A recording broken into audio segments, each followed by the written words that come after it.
Paper theory of numbers के lecture number 2 में आज हम नंबर थ्योरेटिक फंक्शन सिग्मा और टॉ के बारे में और प्रॉपर्टीज़ जो है वो पढ़ेंगे। इससे पिछले वाले लेक्चर में हमने पढ़ा था नंबर थ्योरेटिक फंक्शन क्या होता है। ऐसा फंक्शन जिसका डोमेन जो है वो पॉजिटिव इंटीजर्स होते हैं, ऐसे फंक्शन को हम नंबर थ्योरेटिक फंक्शन कहते हैं। सबसे इम्पोर्टेंट दो फंक्शन है टॉ और सिग्मा। टॉ क्या बताता है?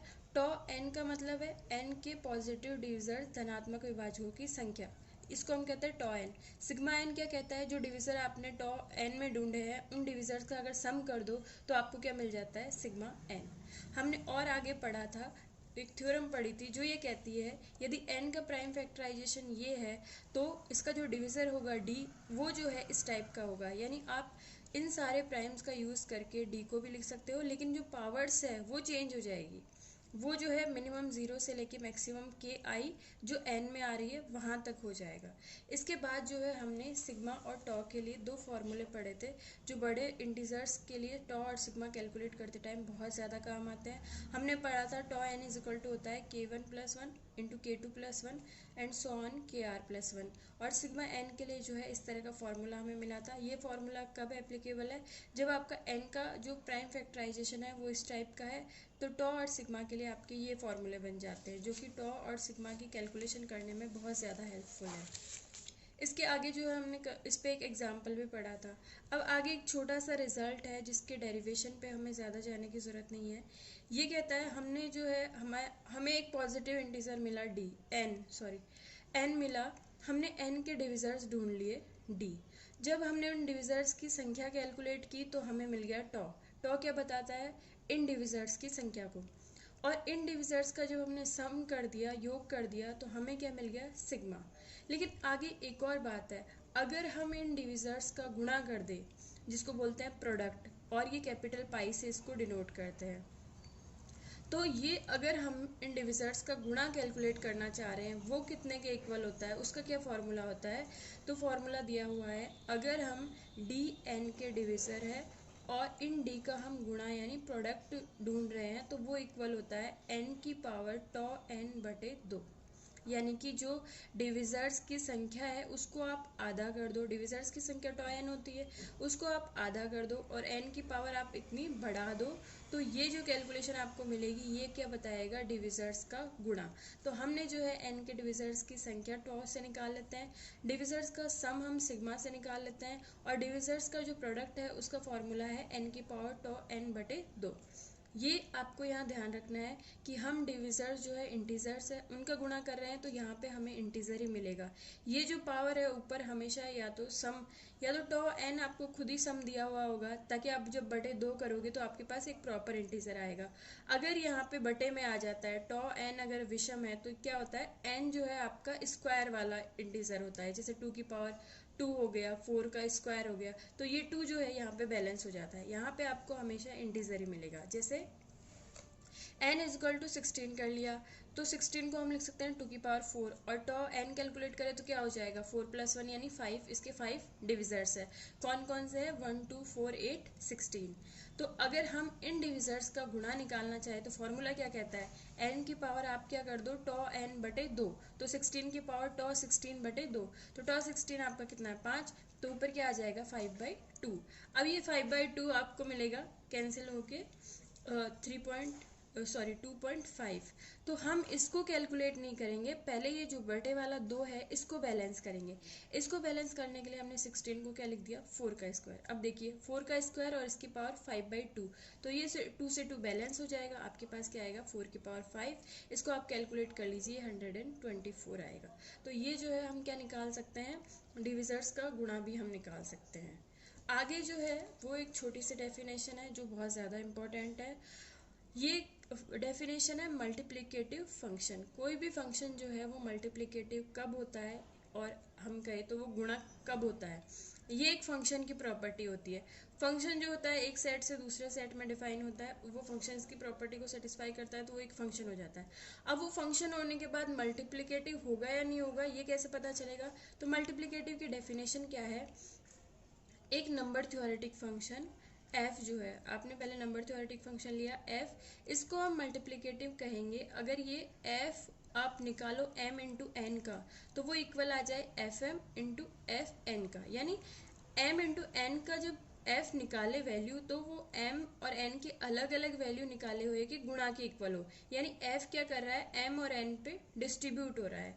लेकिन कंडीशन क्या है, m और n का जीसीडी 1 होना चाहिए। यानी ये रिलेटिवली प्राइम्स जो है सापेक्षिक अभाज्य संख्या है, उनके लिए ही ये रिजल्ट ट्रू होता है। तो F M N is equal to F M into F N आ जाए, तो ऐसे फंक्शन को हम मल्टीप्लिकेटिव कहते हैं, जहाँ पे m और n का जीसीडी क्या है, 1 है। ये हमारी मल्टीप्लिकेटिव फंक्शन की डेफिनेशन है। इसके बाद जो है हमने जो दो फंक्शन अभी शुरू से पढ़ रहे हैं हम, टॉ और सिग्मा, अब हम ये देखेंगे कि ये हमारे जो दो फंक्शंस हैं ये मल्टीप्लिकेटिव हो पाते हैं या नहीं हो पाते हैं। तो हमारी अगली जो थ्योरम है उसमें हमें ये सिद्ध करना है कि जो आपके फंक्शन है टॉ और सिग्मा ये मल्टीप्लिकेटिव होते हैं। ये हमारा स्टेटमेंट है, तो इसको हम प्रूव करेंगे। तो मल्टीप्लिकेटिव दिखाना है तो मतलब क्या दिखाना है, हमें दिखाना है tau M N is equal to क्या हो जाएगा, tau M into tau N, और sigma m into N is equal to क्या हो जाएगा, sigma m into sigma n। लेकिन इसके लिए पहले हमें m और n चाहिए, तो हमने क्या किया, m और n दो सापेक्षिक अभाज्य पूर्णांक ले लिए, यानी कि इनका आपस में जीसीडी कैसा है, 1 है, ये रिलेटिवली प्राइम है। अब अगर इनमें से कोई एक इंटीजर 1 आ जाता है, क्योंकि 1 का हर इंटीजर के साथ जीसीडी 1 होता है, तो यहाँ पे m और n के 1 के होने की पॉसिबिलिटी है।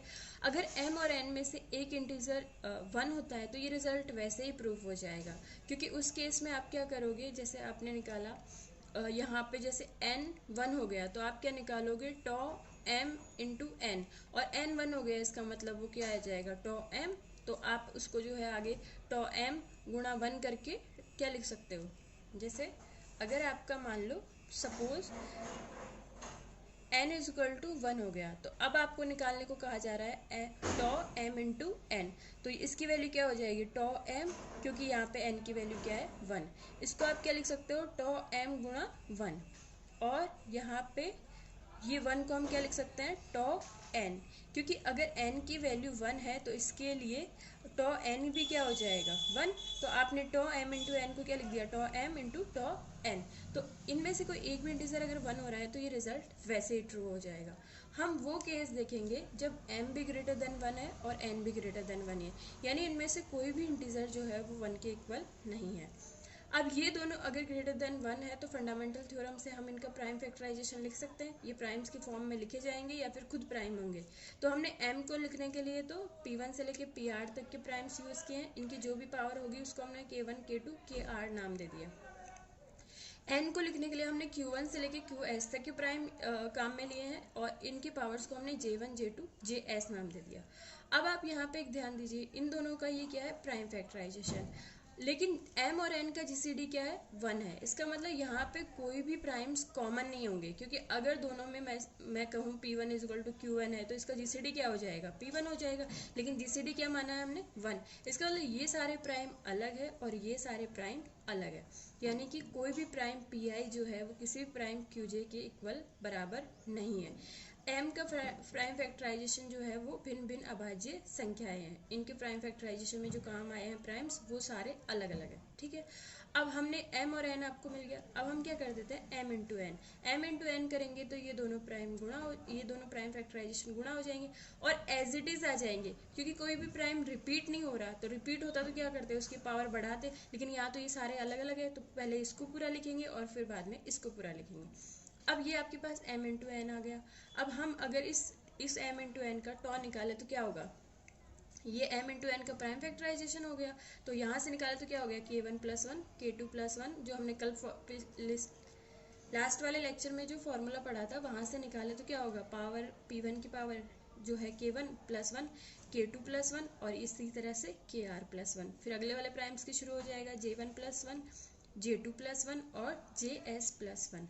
तो ये क्या हो गया, टॉ mn की वैल्यू हो गई। लेकिन अगर आप यहाँ पे k वालों को अलग करो और j वालों को अलग करो तो ये k1 प्लस 1 से लेके kr प्लस 1 किसकी वैल्यू दिखा रहा है, टॉ m की, क्योंकि अगर m का प्राइम फैक्टराइजेशन ये है तो टॉ m की वैल्यू क्या होगी ये, और n का प्राइम फैक्टराइजेशन ये है तो टॉ n की वैल्यू क्या होगी ये। तो इसकी जगह हम क्या पुट कर देंगे, टॉ m, और इसकी जगह क्या पुट कर देंगे, टॉ n। तो इधर क्या चल रहा है हमारा, टॉ m इंटू एन, और इधर क्या आ गया, इसकी जगह टॉ एम और इसकी जगह टॉ ऑफ एन, तो tau M into N equal to आ गया tau M into tau N. तो इसका मतलब टॉ कैसा हो गया, मल्टीप्लिकेटिव फंक्शन। इसी तरह से हम किसके लिए दिखा देंगे, सिग्मा के लिए।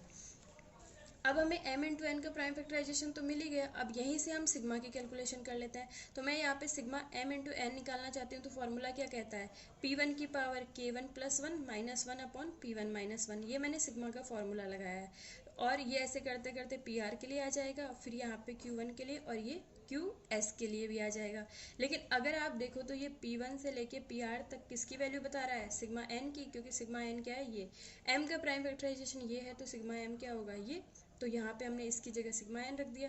n का प्राइम फैक्टराइजेशन ये है, तो सिग्मा n की वैल्यू क्या होगी, ये वाली, तो इसकी जगह हमने क्या लिख दिया, सिग्मा n। तो sigma m into N is equal to क्या हो गया, sigma m into sigma n। तो यहाँ पे सिग्मा भी क्या हो गया आपका, मल्टीप्लिकेटिव फंक्शन। तो ये आपकी थ्योरम प्रूफ हो गई। तो सिग्मा भी क्या है हमारा, मल्टीप्लिकेटिव फंक्शन।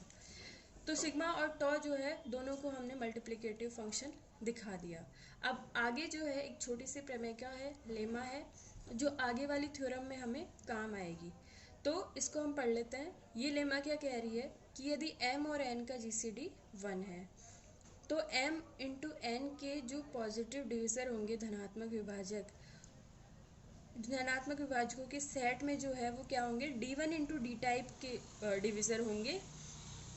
यानी कि mn के जितने भी डिविज़र हैं उन सबको हम, जैसे डिविज़र अगर इसका d है तो हम d को d1 इंटू d2 लिख सकते हैं, जहाँ पे d1 तो क्या है, m को डिवाइड करने वाला डिविज़र है, d2 क्या है, n को डिवाइड करने वाला डिविज़र है। और इस तरह से है कि d1 d2 दोनों का जो GCD है वो 1 है, ये हमें शो करना है। और ये सारे प्रोडक्ट d1 d2 टाइप के जो है वो अलग अलग है, ये भी हमें शो करना है।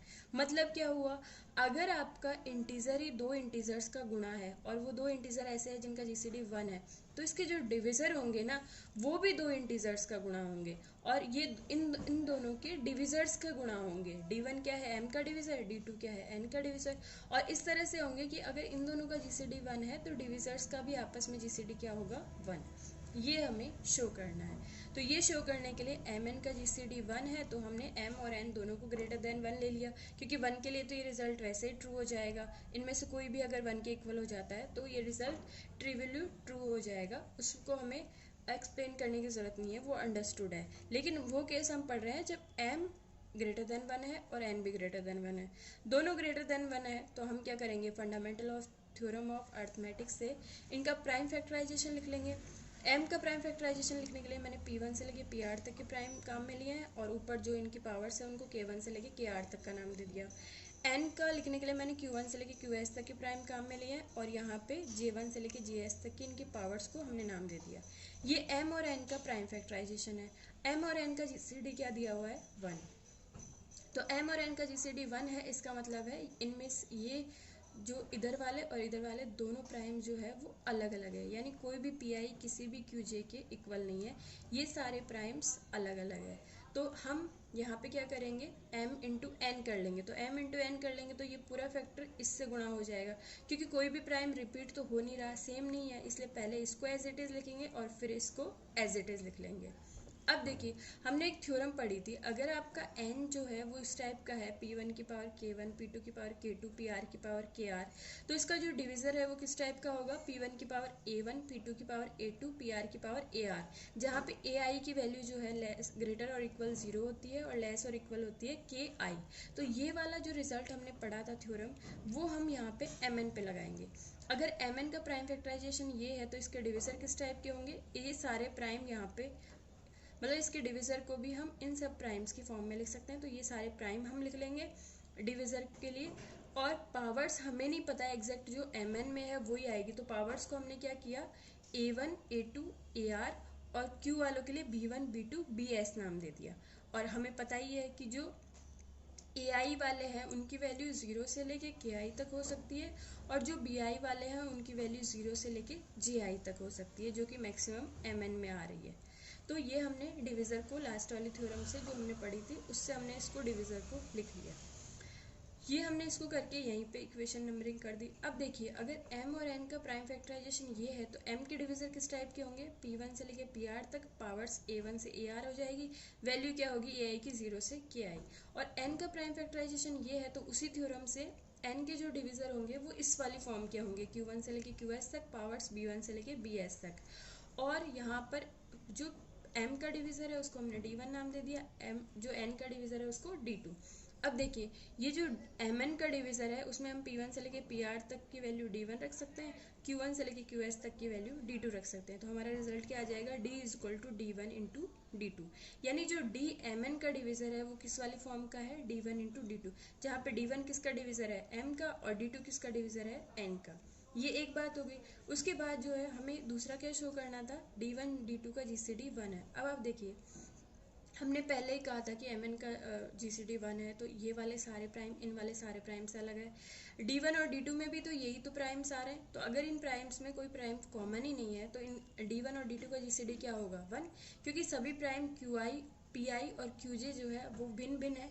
इसलिए d1 और d2 जो कि pi और qj से मिलके बने हुए हैं, इनका जीसीडी आपस में क्या हो जाएगा, 1। तो ये आपकी लेमा हो जाएगी। और इस लेमा का यूज़ हम अगली वाली थ्योरम में करेंगे। और अगली वाली थ्योरम क्या कहती है कि स्मॉल एफ आपका मल्टीप्लिकेटिव फंक्शन है, ये आपको दिया हुआ है। इसका मतलब क्या हुआ, स्मॉल एफ अगर आप m इंटू एन पे लगाओगे, जहाँ पे m और n का जीसीडी क्या है, 1 है, तो आपको क्या मिलेगा, स्मॉल एफ m पे इंटू स्मॉल एफ n पे। तो स्मॉल एफ तो मल्टीप्लिकेटिव दिया हुआ है हमें दिखा, और कैपिटल एफ जो है इस तरह से परिभाषित है, ये कैपिटल एफ जो है स्मॉल वाले f की हेल्प से बना हुआ है। कैसे बना हुआ है, कैपिटल f अगर हम n के लिए निकालें तो उसकी वैल्यू होती है समेशन, वो डिविज़र ढूंढ लो, n के वो सारे डिविज़र ढूंढ लो जो पॉसिबल है, और उन पे आप स्मॉल f लगा दो, और इन सब का जब समेशन करोगे तो क्या आ जाएगा, कैपिटल f। कैपिटल f इस तरह से परिभाषित है, स्मॉल f की और n के डिविज़र्स की हेल्प से बना हुआ है। आपको ये शो करना है कि कैपिटल f भी मल्टीप्लिकेटिव होगा। तो हमें एक्चुअली शो क्या करना है, अगर हम m और n दो इंटीजर ऐसे ले जिनका जीसीडी 1 है तो वो कैपिटल f जब हम m इंटू एन पे लगाए तो हमें रिजल्ट क्या मिलना चाहिए, capital F m into capital F n। ये हमारा एम है। तो इसके लिए सबसे पहले हमने दो इंटीजर ऐसे ले लिए m और n जिनका जीसीडी क्या है, 1 है। अब इस m और n पे हम कैपिटल F लगा देते हैं। तो परिभाषा क्या है कैपिटल F की, कैपिटल F mn पे लगेगा तो यहाँ क्या आएंगे डिविज़र m इंटू एन के, और उन डिविज़र्स पे क्या लग जाएगा, स्मॉल f। ठीक है। अब हमने लास्ट वाली थ्योरम में पढ़ा था कि अगर m और n का जीसीडी 1 है तो m इंटू एन के डिविज़र d जो है वो किस टाइप के होते हैं, d1 इंटू d2 टाइप के, जहाँ पे d1 किसका डिविज़र है m और d2 किसका डिविज़र है n का। ये हमने लास्ट वाली थ्योरम से जो प्रमेय का लेमा हमने पढ़ी थी वहाँ से लिया है। तो हमने क्या कहा कि जो प्रेमिका से mn के जो डिविज़र होंगे d1 d2 वो इस प्रकार के होंगे, जो डिविज़र होंगे वो d1 इंटू d2 टाइप के होंगे, जहाँ पे d1 और d2 का जीसीडी क्या है, 1 है, और f मल्टीप्लिकेटिव है। अब देखिए आपने क्या लिख दिया, d की जगह d1 इंटू d2। अब स्मॉल f तो मल्टीप्लिकेटिव दिया हुआ ही है, और d1 और d2 की जीसीडी क्या है, 1 है, तो स्मॉल f d1 d2 पे क्या हो जाएगा, डिस्ट्रीब्यूट। आपके पास रिजल्ट क्या आएगा, समेशन d1 डिवाइड करता है m को, d2 डिवाइड करता है n को, ये तो चल ही रहा है। ये f जो है इस पे डिस्ट्रीब्यूट हो जाएगा तो क्या आएगा, f d1 into F d2।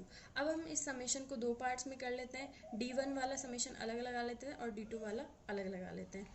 तो समेशन d1 m का डिवीज़र होना चाहिए f d1 गुणा समेशन n का डिवीज़र होना चाहिए d2, और ये आप लगा दो f d2 पे। हम क्या कर रहे हैं यहाँ पे, इस समेशन को इन दो समेशन की फॉर्म में आराम से लिखा जा सकता है। इसलिए लिखा जा सकता है क्योंकि यहाँ पे d1 d2 की टर्म्स अलग अलग हो रही है। अगर ये अलग अलग नहीं होती तब इसको दो समेशन की फॉर्म में लिखना मुश्किल हो जाता, लेकिन यहाँ पे भी हम इन दोनों पे समेशन गुणा करके समेशन कर रहे हैं, यहाँ पे भी हम क्या कर रहे हैं, समेशन करके गुणा कर रहे हैं। ये दोनों में हमारे पास सेम रिजल्ट आएगा, इसको इस वाली फॉर्म में लिखा जा सकता है। अब देखिए ये हमने कर दिया तो हमारे पास ये आ गया। अब यहाँ पे आप देखिए, अगर कैपिटल F की डेफिनेशन देखें तो d1 डिविज़र होना चाहिए m का, और f d1, इससे हमें यहाँ पे कैपिटल F m की वैल्यू मिल जाएगी। ये समेशन जो है वो किसको दिखा रहा है, कैपिटल एफ एम को, और ये हमने कहाँ से लिया है, यहाँ से डेफिनेशन से। इसी तरह ये किसको दिखा रहा है, कैपिटल एफ एन को, तो यहाँ पे इसकी जगह हम कैपिटल एफ एम रख देंगे, यहाँ पे कैपिटल एफ एन। तो आपके पास क्या आ गया, capital F M into N पे लगाया तो capital F M into capital F N. इसका मतलब कैपिटल एफ क्या हो गया, मल्टीप्लिकेटिव फंक्शन। ये आपकी थ्योरम हो गई। और ये वाली थ्योरम जो है वो इसको अप्लाई करने के लिए एक एग्जांपल दिया हुआ है। 8 और 3 का जीसीडी क्या होता है, 1। अगर कैपिटल एफ 8 इंटू 3 यानी 24 का निकाले तो डेफिनेशन क्या कहती है, समेशन 24 के डिविजन और उन पे क्या लग जाएगा, स्मॉल एफ। तो इसको एक्सपांड कर लिया। 24 के डिविजन कौन कौन से हैं, 1, पहले एफ किस पे लग जाएगा, 1 पे, फिर 2 पे, फिर 3, 4, 6, 8, 12, 24, सभी डिविजर्स पे एफ लग गया। और समेशन है तो बीच में साइन कौन सा चल रहा है, प्लस वाला। अब यहाँ पे हम 1 को 1 इंटू 1 लिख सकते हैं, 2 को 2 इंटू 1 लिख सकते हैं, 3 को 1 इंटू 3 लिख सकते हैं, 4 को 4 इंटू 1 लिख सकते हैं, 6 को 2 इंटू 3 लिख सकते हैं। ऐसा हमने इसलिए किया क्योंकि 2 तो 8 के डिविज़र में चला जाएगा और 3 के डिविज़र में चला जाएगा। हम पार्टीशन इस तरह से कर रहे हैं कि ये जो दो आपके पास आए ना, जैसे 4 इंटू 1 आया तो 4 8 वाले में चला जाएगा और 1 3 वाले में चला जाएगा। आपको यहाँ इन इंटीजर्स को ऐसे तोड़ना है कि वो या तो 8 के काम आए या फिर 3 के काम आए।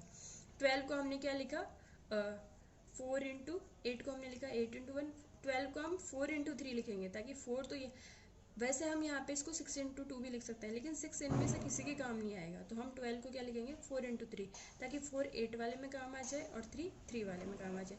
24 को हम क्या लिखेंगे 8 इंटू 3, इसको भी हम 12 इंटू 2 भी लिख सकते हैं लेकिन 12 यहाँ किसी के काम नहीं आएगा, तो हम क्या करेंगे 8 इंटू 3 टाइप्स लिखेंगे। अब स्मॉल एफ तो पहले मल्टीप्लिकेटिव दिया हुआ है डेफिनेशन में, पिछले वाली थ्योरम में, तो स्मॉल एफ क्या करेगा, इन सब पे डिस्ट्रीब्यूट हो जाएगा क्योंकि 1 और 4 का जीसीडी 1 है, 2 और 3 का जीसीडी 1 है, 8 1 का जीसीडी 1 है, 4 3 का जीसीडी 1 है, 8 3 का जीसीडी 1 है।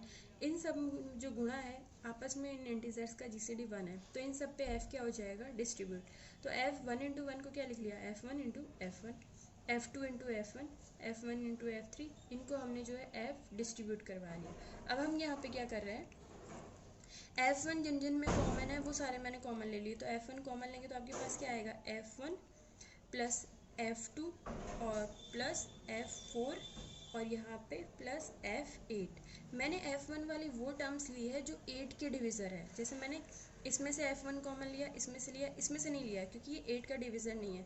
मैं चाह रही हूँ 1 2 4 8 एक जगह इकट्ठे हो जाए ताकि वो F के डिविज़र आ जाए, और 1 और 3 एक जगह इकट्ठा हो जाए ताकि वो F के 3 के डिविज़र हो जाए। तो यहाँ पे मैंने पिछली वाली थ्योरम को, जो पिछला वाला लाइन थी उसको इस वाली फॉर्म में लिख लिया। पहले F1 कॉमन लिया, F1 के साथ ये फैक्टर आएगा, फिर प्लस करके F3 कॉमन लिया, F3 के साथ भी ये फैक्टर बन रहा है, इन दोनों में से ये फैक्टर कॉमन ले लिया तो क्या आ गया F1 F2 plus F4 plus F8 और इधर क्या आ गया F1 प्लस F3। तो ये किसके, ये क्या बता रहा है, 8 के डिविज़र पे F लगा हुआ है, समेशन है तो क्या है समेशन डी, डिविज़र है 8 के FD। ये किसके डिविज़र है, 3 के डिविज़र है, उन पे समेशन लगा हुआ है तो इसको हम इस वाली फॉर्म में लिख सकते हैं। ये किसकी वैल्यू बताएगा, कैपिटल F 8 की, जो कैपिटल F की परिभाषा है उससे, और ये किसकी वैल्यू बताएगा, कैपिटल F 3 की, जो कैपिटल F की परिभाषा है उससे। तो यहाँ पर ये आपका क्या हो जाएगा, जो हमें शो करना था कैपिटल F 8 इंटू 3 का निकालो तो क्या आता है, कैपिटल F 8 का निकालो फिर इंटू करो कैपिटल F 3 का। तो ये आपका ये वाला एग्जाम्पल हो जाएगा। उसके बाद जो है एक छोटी सी थ्योरम है, ये हमने पहले भी की है, टॉ और सिग्मा मल्टीप्लिकेटिव होते हैं, ये शो करना है, ये हमने पहले भी किया है। लेकिन यहाँ पे और पहले करने में क्या डिफरेंस है, पहले हमने इसको टॉ और सिग्मा की डेफिनेशन से किया था, अब हम इसको कैपिटल F की डेफिनेशन से करेंगे। देखिए कैसे करेंगे। पिछले वाले लेक्चर के शुरू में मैंने बताया था कि आप टॉ एन को समेशन इस वाली फॉर्म में लिख सकते हो, टॉ और सिग्मा को भी लिख सकते हो। टॉ एन के लिए तो एफ डी की वैल्यू क्या हो जाती है 1, और टॉ सिग्मा के लिए क्या हो जाती है एफ डी की वैल्यू डी। तो आप टॉ और सिग्मा की ये वाली फॉर्म लो। अब एफ और डी जो है वो ये दोनों फंक्शन जो आपके इधर काम आ रहे हैं ये तो मल्टीप्लिकेटिव है ही। लास्ट वाले थ्योरम से हम देखें तो जो कैपिटल एफ इस तरह से परिभाषित होता है फंक्शन, वो भी मल्टीप्लिकेटिव होता है। यहाँ पे क्या दिया हुआ है, इधर वाले जैसे स्मॉल एफ को आप मल्टीप्लिकेटिव दिखा दो तो इधर जो फंक्शन आ रहा है वो अपने आप मल्टीप्लिकेटिव हो जाएगा लास्ट वाले थ्योरम से। तो यहाँ पे मैंने F D is equal to 1 को मल्टीप्लिकेटिव दिखा दिया भी। एफ यहाँ पे अगर दो इंटीजर लिए m और n जिनका जीसीडी 1 है तो fm क्या होगा 1 और fn भी क्या होगा 1, दोनों के गुणा का निकालेंगे तो उसको हम क्या लिख सकते हैं fm इंटू fn। इसी तरह से जो दूसरा सिग्मा में काम आ रहा है fd is equal to D, इसको भी हम जो है इस तरह से निकालें तो fm इस वाले फंक्शन के अकॉर्डिंग m का f क्या हो जाएगा n, और n के लिए f निकालेंगे तो n हो जाएगा। ये तत्समक फंक्शन टाइप से परिभाषित हो रहा है, तो m खुद ही आ जाएगा, n खुद ही आ जाएगा। mn का निकालेंगे तो mn खुद ही आ जाएगा। यहाँ पे हम m की जगह क्या लिख सकते हैं, fm, n की जगह क्या लिख सकते हैं, fn। इसका मतलब ये दोनों स्मॉल जो फंक्शंस है जो सिग्मा और टॉ की परिभाषा में काम आ रहा है, ये दोनों मल्टीप्लिकेटिव है। तो लास्ट वाली थ्योरम से जो फंक्शन इस तरह से परिभाषित होता है, अंदर वाला फंक्शन मल्टीप्लिकेटिव होता है, तो ये इक्वल में इधर जो फंक्शन आ रहा है वो भी क्या होता है, मल्टीप्लिकेटिव। इसलिए टॉ और सिग्मा क्या हो जाएंगे, मल्टीप्लिकेटिव। ये आपकी डेफिनेशन होगी। इसके बाद जो है कुछ प्रॉब्लम्स है, ये आप जो है वो सॉल्व कर लेना। और आगे जो है मोबियस वाला फंक्शन है जो हम अगले लेक्चर में पढ़ेंगे। अगर आपको कुछ भी समझ में नहीं आया हो तो आप कमेंट सेक्शन में या फिर व्हाट्सएप पे मैसेज करके पूछ सकते हैं।